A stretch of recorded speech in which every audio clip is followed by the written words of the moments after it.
Passion was a driving force in my life before cancer, and after treatment I realized that passion appeared to have subsided. My diagnosis initially was stage 3 locally advanced breast cancer. The medical protocol at the time recommended starting with chemotherapy to reduce the spread of the disease before surgery. Chemo was followed by surgery, followed by radiation. 4 weeks after surgery, I met with the oncologist who informed me that the cancer was found in most of the lymph nodes that were removed. An acquaintance who had also gone through treatment for breast cancer recommended that I join a DragonBoat team. The experience surprised me. I'd not been prepared for how multifaceted it would be. The very first race we participated in was one of the most thrilling experiences I could possibly imagine. My passion for life was back. 1, 2, 3, 4, 5. 1, 2, 3. It's important for women to see that there's life after breast cancer. Mm-hmm. When I was diagnosed and completed treatment, all I heard was what I couldn't do. And it drove me absolutely crazy.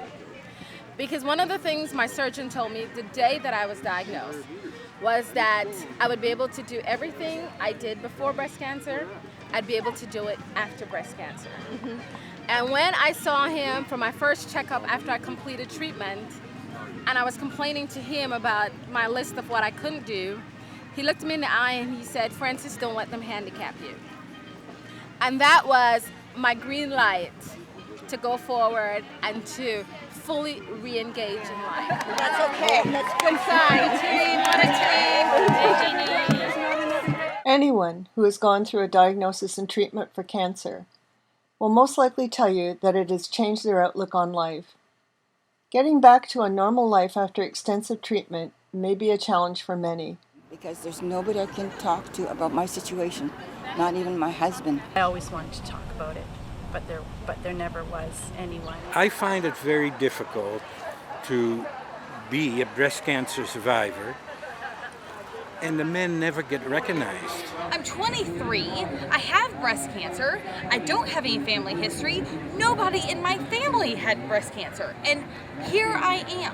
And I thought, I really would like to talk to somebody who's around my age, who had children, and that they could kind of share their experience. I paid a visit to Dr. Catherine Sabiston, a former student of Dr. Mackenzie, who has studied the social and psychological effects of dragon boating on breast cancer survivors. When you get a diagnosis of breast cancer and even going through treatments, I could say, the idea is that it basically knocks people down completely. All your expectations are gone. Any prior thoughts are gone. And that is a necessary aspect of growth. And so, once you've gone through a trauma, and once you've had any expectations that you've ever had questioned, and then starting to rebuild that process, is that there's going to be positives and negatives associated with it. Definitely changes you in the fact that you appreciate life more, and that you don't let the little things bother you like they used to. And it's just a whole different way of living. You look at every day differently, but truly you do.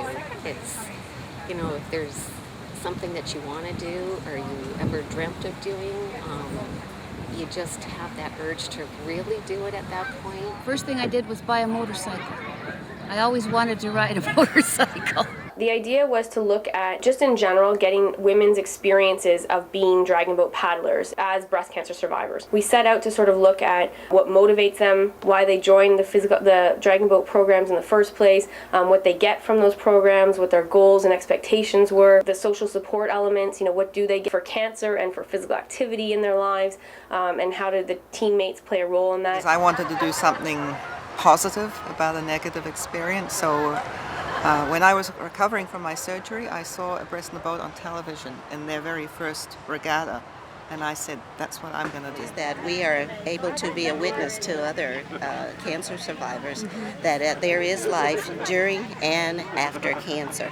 And that has kept us together. So not only do we race, but we really feel we're on a mission to go out and share with other women who are going through not only cancer, but other tragedies that, yes, you can survive.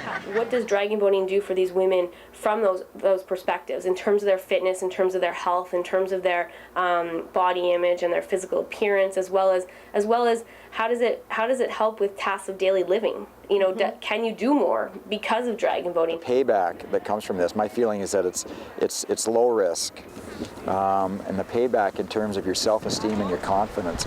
And it's not uncommon to hear this comment, which is, I never thought I could do something like this. But I've never been into anything like dragon boating, and I remember my first thought when I got into the boat was looking around at the different ages and the different size of the women and thinking, my God, how am I going to do this? And finishing my very first race and thinking I could hardly breathe at the end of it, and wondering how these women that were in their 60s in the boat could do this. They have this coach instructing them to longer, deeper, stronger. I said, oh, what am I doing here? You know, to paddle a dragon boat. Yeah. But I said, it makes sense. Well, somehow or other, I have to get into that shape in order to join them. But I didn't tell them, you know, my age. I didn't tell them my weight. They are athletes. They're dedicated to the sport. They work hard at it. We do visualization. We do mental training. They do off-season training and testing and all that stuff. They're as much an athlete as anybody. Their boats just don't quite as fast as the world champs, that's all. The novices are like, wow, you know, I'm part of a racer's village. You know, I've never been part of a racer's village. I've never even been an athlete before. Every so often I think I'm actually in a team, you know, and I'm doing a sport, but I've never done a sport until I did this. You always think as you get older that there's going to be a time when you can't do it. And suddenly here we are at our age in competition, you know, acting as an athlete in training all winter and performing all summer. I never did anything sporty or athletic until I joined this organization. And now you do. Here I am, an international athlete.